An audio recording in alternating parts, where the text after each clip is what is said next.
To turn on element type color presentation, go to Visibility Graphic Overrides and to Color Filters. Select them and turn them on.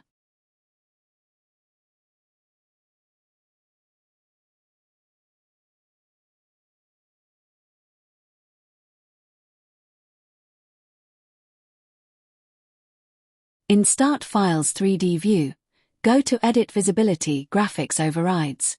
Go to Filters. Select all filter and enable them. Apply.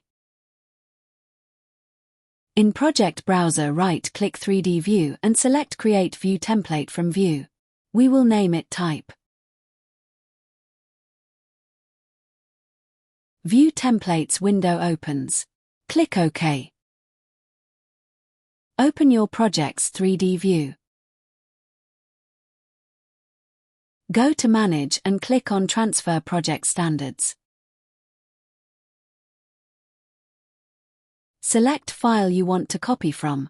Unselect all, and then select New Templates.